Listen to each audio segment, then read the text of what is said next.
Alright. Hope this is working.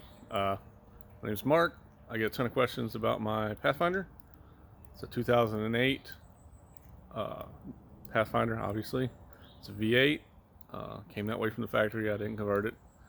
And I get a ton of questions on various forums and things like that. What's the build breakdown? What have you done to the truck? That sort of thing. So that's what I'm going to do. I'm just going to go around the truck, show you what I've done, what compromises I made, where I spent my money, where I saved some money, that sort of thing.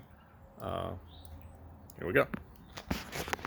So as I said, 08 Pathfinder, R51 chassis code, has a VK56, V8. The bumper I built myself.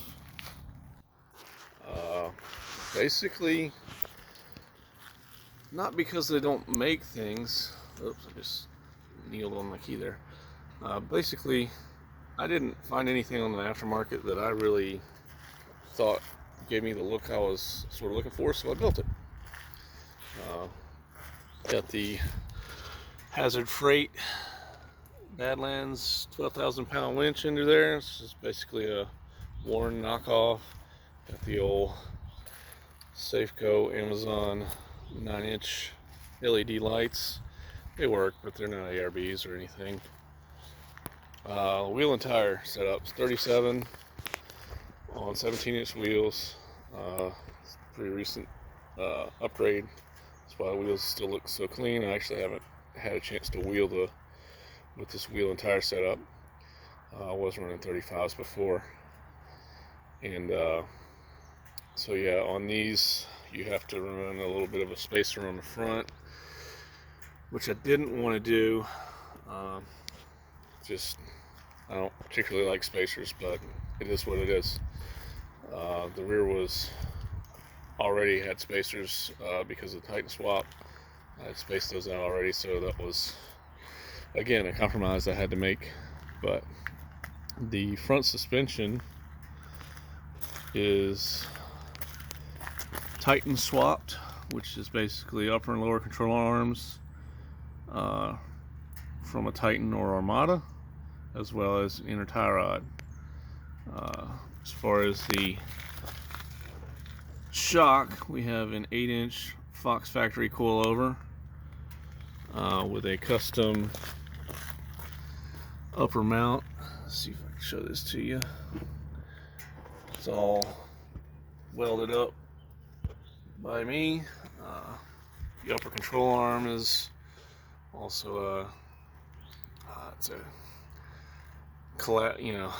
it's cobbled together from Chinese aftermarket upper arm that used to have a ball joint, and then I converted it to this high misalignment uniball setup, which has got a 1-inch size to it.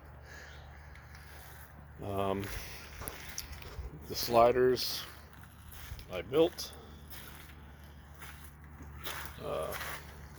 I do want to do some kick outs. These are, I tuck it up nice and tight. Eventually I will do a kick out, but that's just build in progress. Again, another build in progress thing. I would like to do a rear bumper. For now, she's just cut a little bit there and a little bit back here to clear the tire. Obviously the mud flaps are no longer there. The tire carrier I built, so it's a little bit, this kind of thing is not the cleanest, but when I do build a bumper, I'll probably revise that and make it a little cleaner. Got me the double hitch set up. I've been asked about a million times, and one is actually the hitch, and this is just so I can put my bike rack on here and it will swing out with the tire, so that I don't have the bike rack all up in the way. Then you got the cracked tail light, busted up bumper, dents in the fender, because off-road life. So that's basically what's going on up top, and let's see about getting it on a lift, and we'll go underneath and check out what else is going on.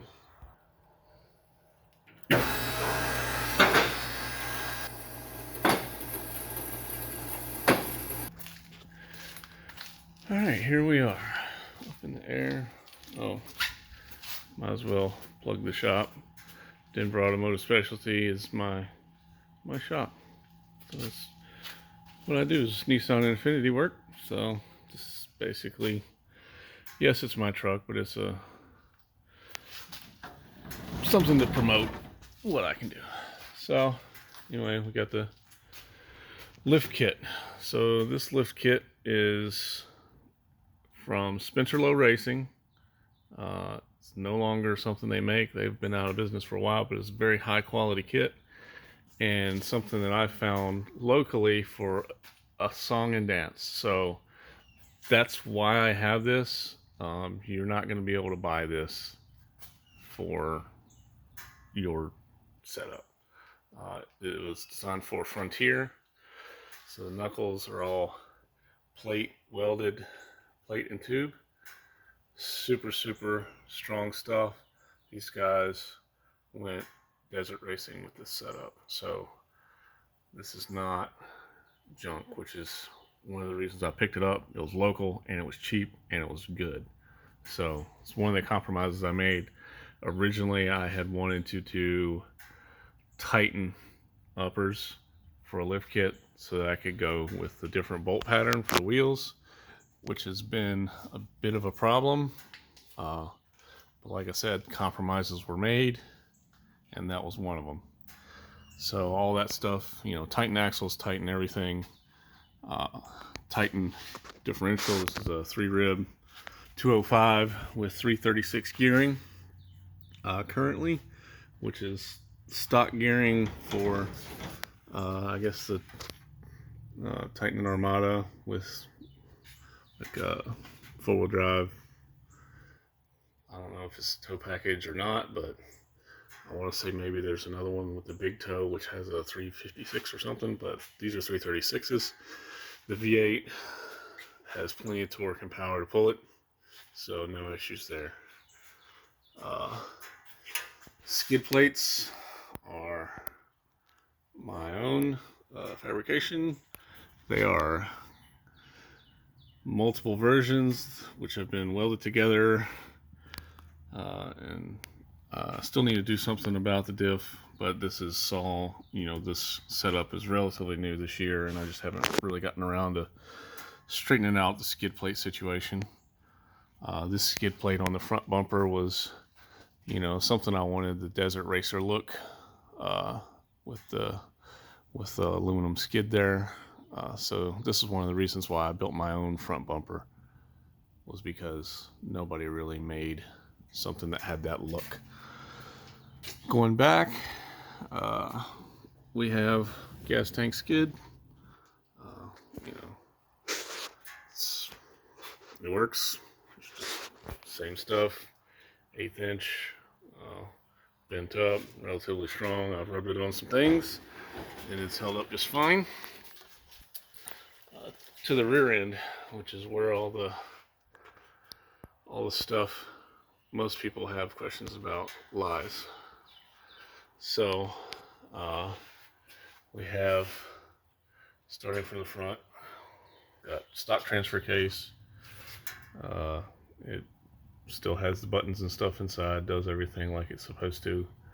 There's a guy in Alabama that's converted his to work with a manual lever, and I'm thinking about doing something like that, as well as this drive shaft has just a single U-joint at the front and the back, and it's like 12 degrees down, and that's too much, and it gets vibration, so I need to do something about that. But these are all projects that will happen eventually. This is anti-wrap bar, you know, just onto the cross member of the frame up here, and welded onto the axle itself and the truss.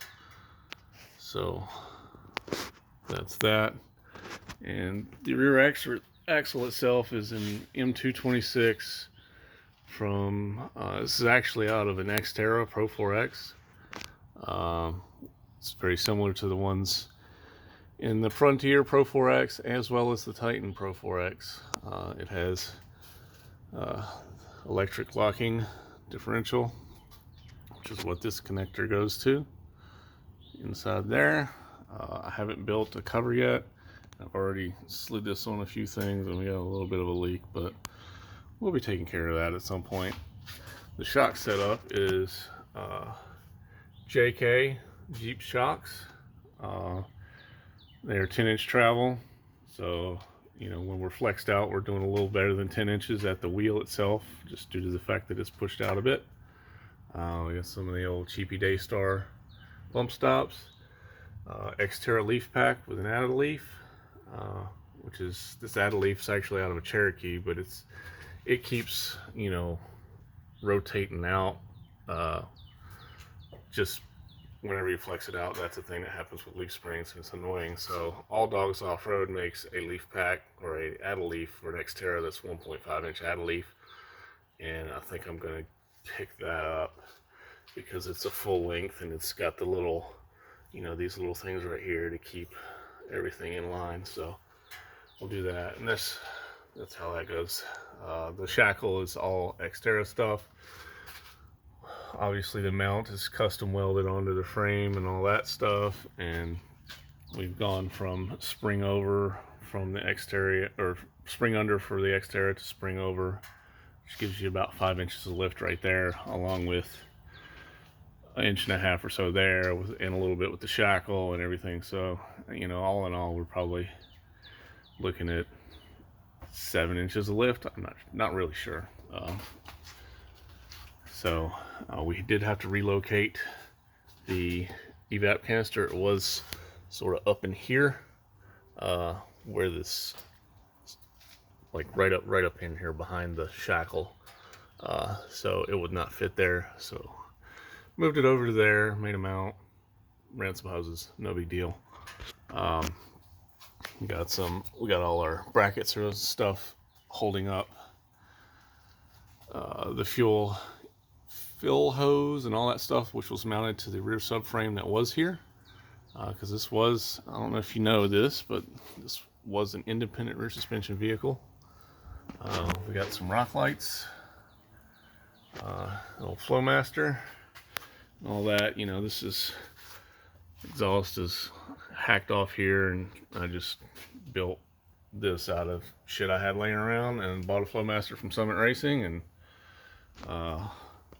you know, she works. She's tucked up nice and tight to the underside. I haven't drug it on anything yet, and I don't think I will, because there's a lot of stuff that'll hit before that will. But anyway, so that's basically it. She works pretty good off-road.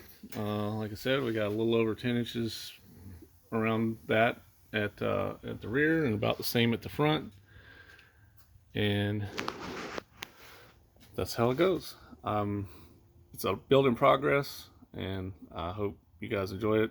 Let me know if have any sweet honey hot ideas about what I could do different, or what I could do to improve on things. I am working on a budget, so keep that in mind. That's why some of the stuff was done. If I had to do things different, I'll probably just go straight to 40s and tons, but you know, they cost a lot of money, so what are you gonna do? Take it easy, fellers.